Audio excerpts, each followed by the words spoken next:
Hello students, आप chapter 9 पढ़ रहे हैं। आइए देखते हैं चैप्टर 9 में पहले हेडिंग का दूसरा पार्ट पशु प्रजनन के बारे में। ठीक है, तो ध्यान से समझें पशु प्रजनन क्या होता है। पशु प्रजनन पशुपालन का एक महत्वपूर्ण पहलू है। ठीक है, पशु प्रजनन जो है वह पशुपालन का एक महत्वपूर्ण हिस्सा होता है। पशु प्रजनन का उद्देश्य पशुओं के उत्पादन को बढ़ाना तथा उनके उत्पादों की वांछित गुणवत्ता में सुधार करना है। ठीक है, तो आप देख रहे हैं कि पशु प्रजनन जो है वह पशुपालन का एक महत्वपूर्ण पहलू है और पशु प्रजनन का जो उद्देश्य है वह है पशुओं के उत्पादन को बढ़ाना और उनके उत्पादों की वांछित गुणवत्ता में सुधार करना। ठीक है, तो पशुओं के उत्पादन को बढ़ाना और उनके उत्पादों की वांछित गुणवत्ता में सुधार करना पशु प्रजनन का मुख्य उद्देश्य होता है। ठीक है, अब प्रश्न है कि किस किस्म के लक्षणों को प्राप्त करने के लिए हम पशु प्रजनन करते हैं। ठीक है, कि किस किस्म के लक्षणों को प्राप्त करने के लिए हम पशु प्रजनन करते हैं। ठीक है, क्या हमारा उद्देश्य है पशु प्रजनन करने का, कौन से लक्षण को लेकर हम पशु प्रजनन करते हैं, उन सारी चीजों के बारे में आइए देखते हैं। क्या लक्षणों का चयन पसंद के पशुओं से अलग है। ठीक है, लक्षणों का जो चयन आप कर रहे हैं वह पसंद के पशुओं से अलग है। आइए इन प्रश्नों को देखते हैं। हम नस्ल शब्द से क्या समझते हैं। ठीक है, नस्ल का मतलब क्या होता है, क्या अर्थ है इसका, तो ध्यान दीजिए। पशुओं का वह समूह जो वंश तथा सामान्य लक्षणों जैसे कि सामान्य दिखावट, आकृति, आकार, संरूपण आदि में समान हो, एक नस्ल के कहलाते हैं। ठीक है, तो आप देख रहे हैं कि पशुओं का वह समूह, पशुओं का वह ग्रुप जो एक वंश तथा सामान्य लक्षण, सामान्य लक्षण में कौन कौन आएंगे, जैसे सामान्य बनावट हो, उनकी एक जैसी दिखाई दे, उनका आकृति, आकार, संरूपण, ठीक है, इनमें समानता दिखाई दे, तो वे पशुओं का समूह एक नस्ल की कहलाती हैं। ठीक है, आप अपने क्षेत्र के फार्म के पशुओं के कुछ सामान्य नस्ल का पता लगाएं। ठीक है, आप अपने क्षेत्र के फार्म हाउस पे जाएं और वहाँ पे जो है पशुओं के सामान्य जो नस्ल होते हैं उनके नामों के बारे में पता करें। ठीक है, एक ही नस्ल के पशुओं के मध्य, एक ही नस्ल के पशुओं के मध्य जब प्रजनन होता है तो वह अंतः प्रजनन कहलाता है। ठीक है, जबकि भिन्न भिन्न नस्लों के मध्य प्रजनन कराया जाए तो वह बहि प्रजनन कहलाता है। ठीक है, तो आप पशु प्रजनन के बारे में पढ़ रहे हैं, तो इसमें आपने देखा अगर एक ही नस्ल के पशुओं के मध्य जो है जब प्रजनन कराते हैं तो उसे अंतः प्रजनन कहते हैं, और जब अलग अलग नस्लों के मध्य प्रजनन कराया जाता है तो उसे बहि प्रजनन कहते हैं। ठीक है, तो आप देख रहे हैं कि पशु प्रजनन जो है वह पशुपालन का एक महत्वपूर्ण पहलू होता है। पशु प्रजनन का उद्देश्य पशुओं के उत्पादन को बढ़ाना तथा उनके उत्पादों की वांछित गुणवत्ता में सुधार करना है। ठीक है, अब है नस्ल क्या होता है। हम नस्ल शब्द से क्या समझते हैं, तो पशुओं का वह समूह जो वंश तथा सामान्य लक्षणों में समान हो, एक नस्ल कहलाते हैं। ठीक है, एक ही नस्ल के पशुओं के मध्य जब प्रजनन होता है तो वह अंतः प्रजनन कहलाता है, और जबकि भिन्न भिन्न नस्लों के मध्य प्रजनन कराया जाता है तो वह बहि प्रजनन कहलाता है। ठीक है, तो आइए देखते हैं अंतः प्रजनन के बारे में। अंतः प्रजनन क्या होता है, देखें ध्यान से। अंतः प्रजनन का अर्थ एक ही नस्ल के अधिक निकट व्यक्ति के मध्य 4-6 पीढ़ी तक संगम होना। अंतःप्रजनन क्या होता है, एक ही नस्ल के अधिक निकट व्यक्ति के मध्य 4-6 पीढ़ियों तक संगम होना अंतःप्रजनन कहलाता है। ठीक है, अंतःप्रजनन का अर्थ एक ही नस्ल के अधिक निकटस्थ व्यक्ति के मध्य 4-6 पीढ़ी तक संगम होना है। प्रजनन की कार्यनीति निम्न प्रकार से होती है। ठीक है, प्रजनन की जो कार्यनीति है वो कैसे होती है, देखें ध्यान से। एक नस्ल से उत्तम किस्म का नर का चुनाव करते हैं। ठीक है, एक नस्ल का उत्तम किस्म के नर का चुनाव करते हैं तथा उसी नस्ल के उत्तम किस्म की मादा को पहले अभिनिर्धारित किया जाता है। ठीक है, जोड़ों में उनका संगम कराया जाता है। ठीक है, तो आप देख रहे हैं कि अंतः प्रजनन में क्या किया जाता है, एक नस्ल से उत्तम किस्म के नर को चुना जाता है और उसी नस्ल के उत्तम किस्म के मादा को पहले अभिनिर्धारित किया जाता है और जोड़ों में उनका संगम कराया जाता है। ठीक है, ऐसे संगम से जो संतत उत्पन्न होती है, ऐसे संगम से जो संतान उत्पन्न होती है, उस संतत का मूल्यांकन किया जाता है। ठीक है, तथा भविष्य में कराए जाने वाले संगम के लिए अत्यंत ही उत्तम किस्म के नर तथा मादा की पहचान की जाती है। ठीक है, तो आप देख रहे हैं कि अंतः प्रजनन जो है, अंतः प्रजनन का अर्थ एक ही नस्ल के अधिक निकटस्थ व्यक्ति के मध्य 4-6 पीढ़ी तक संगम होना है। ठीक है, इसके लिए एक नस्ल से उत्तम किस्म का नर तथा उत्तम किस्म के मादा को पहले अभिनिर्धारित किया जाता है तथा फिर जोड़ों में उनका संगम कराया जाता है। ठीक है, ऐसे संगम से जो संतत उत्पन्न होती है, जो संतान उत्पन्न होती है, उस संतत का मूल्यांकन किया जाता है तथा भविष्य में कराए जाने वाले संगम के लिए अत्यंत ही उत्तम किस्म के नर तथा मादा की पहचान की जाती है। ठीक है, पशुओं में श्रेष्ठ मादा, चाहे वह गाय अथवा भैंस हो, प्रतिदुग्धीकरण पर अधिक दूध देती है। ठीक है, तो आप देख रहे हैं कि पशुओं में श्रेष्ठ मादा, चाहे वह मादा गाय हो या भैंस हो, वह प्रतिदुग्धीकरण पर जितने बार उसको दुग्धीकरण करते हैं अधिक दूध देती है। ठीक है, दूसरी ओर सांडों में श्रेष्ठ अन्य नरों की तुलना में श्रेष्ठ किस्म की संतत उत्पन्न कर सकते हैं। ठीक है, तो आप देख रहे हैं कि सांडों में जो है श्रेष्ठ अन्य नरों की तुलना में श्रेष्ठ किस्म की संतति को उत्पन्न कर सकते हैं। ठीक है, आगे देखें ध्यान से। मेंडल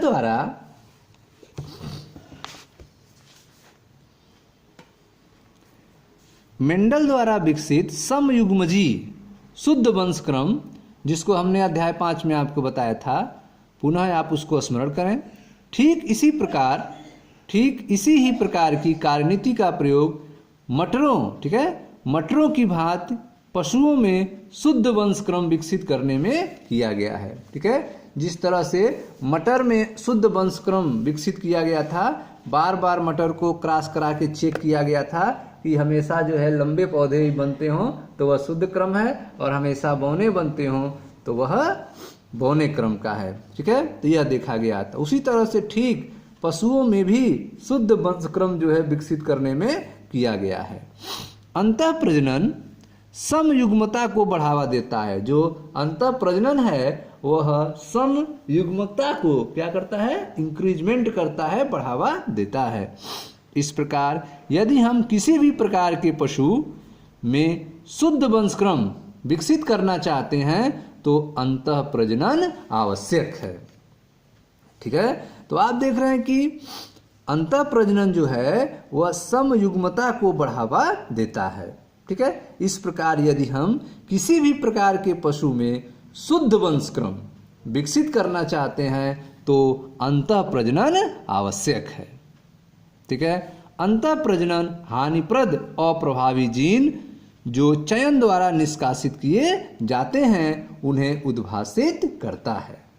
ठीक है, तो आप देख रहे हैं कि अंतः प्रजनन जो है वह हानिप्रद अप्रभावी जो जीन हैं जो चयन द्वारा निष्कासित किए जाते हैं उन्हें उद्भासित करता है। ठीक है, यह श्रेष्ठ किस्म के जीनों के संचयन में तथा कम वांछनीय जीनों के निष्कासन में सहायता प्रदान करता है। ठीक है, तो आप देख रहे हैं कि अंतः प्रजनन में जो है वह श्रेष्ठ किस्म के जीन के संचयन होता है तथा कम वांछनीय जीनों के निष्कासन में सहायता मिलती है। अतः यह तरीका जहाँ प्रत्येक पद पर चयन हो वहाँ अंतः प्रजात व्यष्टि की उत्पादकता बढ़ाती है। ठीक है। तो आप देख रहे हैं कि यह अंतःप्रजनन का जो तरीका है, जहां प्रत्येक पद पर चयन हो वहां अंतःप्रजात व्यष्टि की उत्पादकता क्या करती है, बढ़ाती है। ठीक है। लेकिन यद्यपि अंतःप्रजनन में यदि लगातार सतत बनी रहे, अंतःप्रजनन की जो क्रिया है वह लगातार सतत बनी रहे, विशेषकर निकट अंतःप्रजनन से सामान्यतः जनन क्षमता और यहाँ तक कि उत्पादकता घट जाती है। ठीक है। तो आप देख रहे हैं कि यदि अंतःप्रजनन जो है यदि लगातार बना रहे, सतत बना रहे, विशेषकर निकट अंतःप्रजनन से, निकट संबंधियों के बीच में, तो इससे सामान्यतः जनन क्षमता और यहाँ तक कि उत्पादकता घट जाती है। इसे अंतःप्रजनन अवसादन कहते हैं। अंतःप्रजनन अवसादन कहते हैं। जब कभी यह समस्या के रूप में सामने आए तब प्रजनन व्यष्टि के चयनित पशुओं का उसी नस्ल के असंबद्ध श्रेष्ठ पशुओं से संगम कराया जाए। ठीक है। जब कभी भी अंतःप्रजनन अवसादन दिखाई दे तब क्या करेंगे, तब कभी भी यह समस्या के रूप में अगर सामने आए तब प्रजनन व्यष्टि के, ठीक है, चयनित पशुओं का उसी नस्ल के असंबद्ध श्रेष्ठ पशुओं से संगम कराया जाए। इससे सामान्यतः जनन क्षमता तथा उत्पादन दोनों को बनाए रखने में सहायता मिलती है। ठीक है। तो आप देख रहे हैं कि जो अंतःप्रजनन है यदि लगातार सतत बनी रहे, विशेषकर निकट अंतःप्रजनन से, तो सामान्यतः जनन क्षमता और यहाँ तक कि उत्पादकता घट जाती है। इसे अंतःप्रजनन अवसादन कहते हैं। जब कभी यह समस्या के रूप में सामने आए तब प्रजनन व्यष्टि के, ठीक है, प्रजनन व्यष्टि के चयनित पशुओं का उसी नस्ल के असंबद्ध श्रेष्ठ पशुओं से संगम कराया जाए। इससे सामान्यतः जनन क्षमता तथा उत्पादन दोनों को बनाए रखने में सहायता मिलती है। ठीक है। अब आइए देखते हैं बहिप्रजनन के बारे में।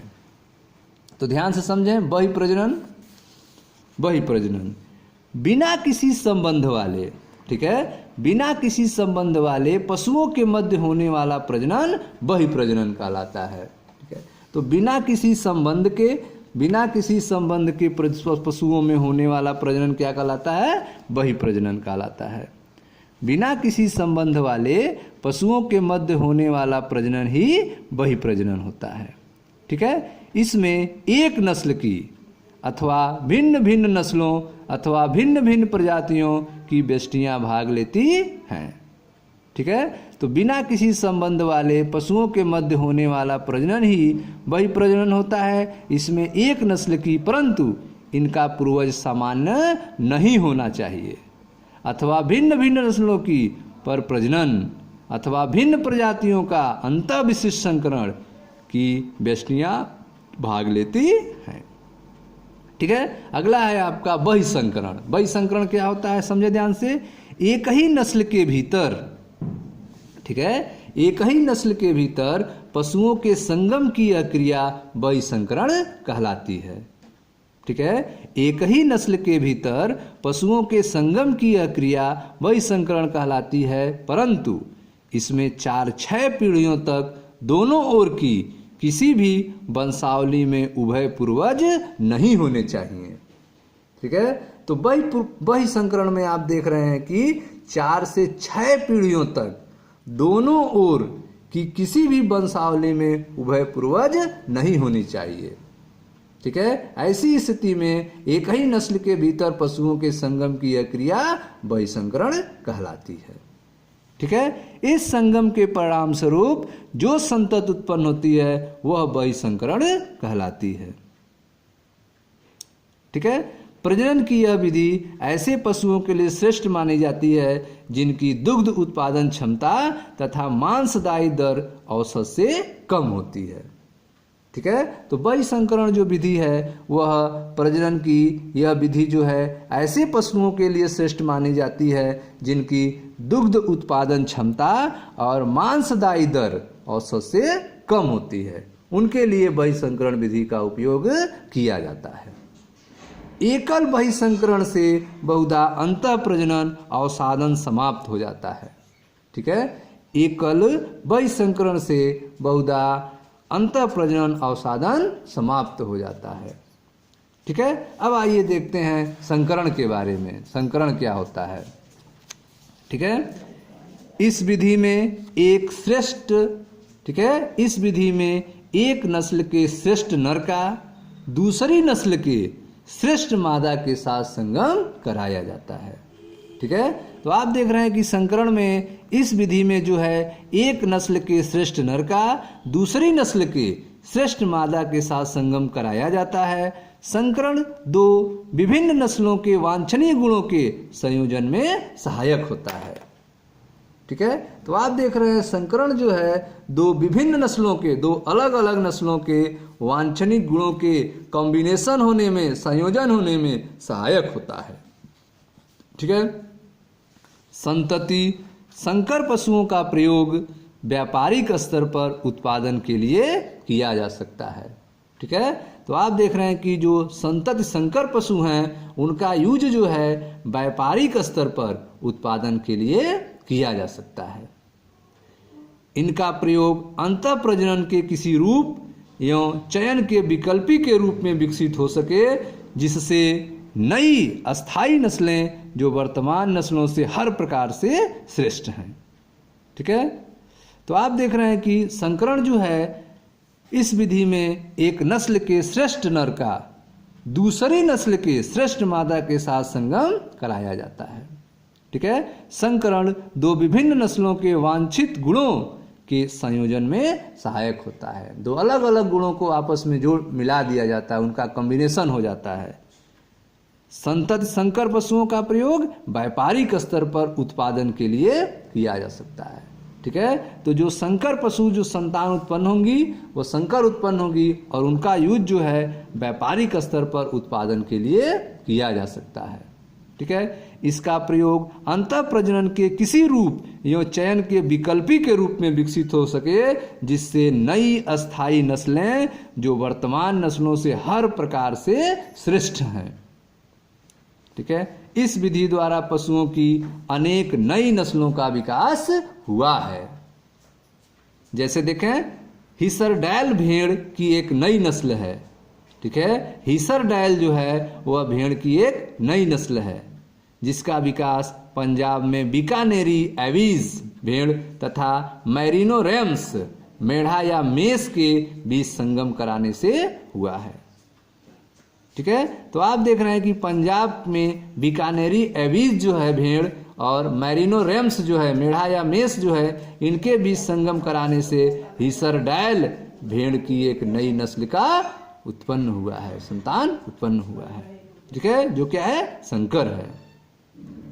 ठीक है, अब आइए देखते हैं अगला है अंतः विशिष्ट संकरण के बारे में। अंतः विशिष्ट संकरण इस विधि में दो विभिन्न प्रजातियों के नर तथा मादा पशुओं के मध्य संगम कराया जाता है। ठीक है, तो अंतः विशिष्ट संकरण में क्या करते हैं, इस विधि में दो विभिन्न प्रजातियों के, ठीक है, अब यहाँ पे प्रजाति बदल दी गई है, अलग अलग प्रजाति के नर और मादा में संगम कराया जा रहा है। ठीक है, इस विधि में दो विभिन्न प्रजातियों के नर तथा मादा पशुओं के मध्य संगम कराया जाता है। कुछ मामलों में संतति में दोनों जनक के वांछित गुण सम्मिलित हो जाते हैं। ठीक है, तो आप देख रहे हैं कि अंतः विशिष्ट संकरण में जो है दो विभिन्न प्रजातियों के नर और मादा पशुओं के मध्य संकर कराया जाता है, संगम कराया जाता है, और कुछ मामलों में संतति में दोनों जनक के वांछनीय गुण जो हैं वह सम्मिलित हो जाते हैं। देखिए ध्यान से,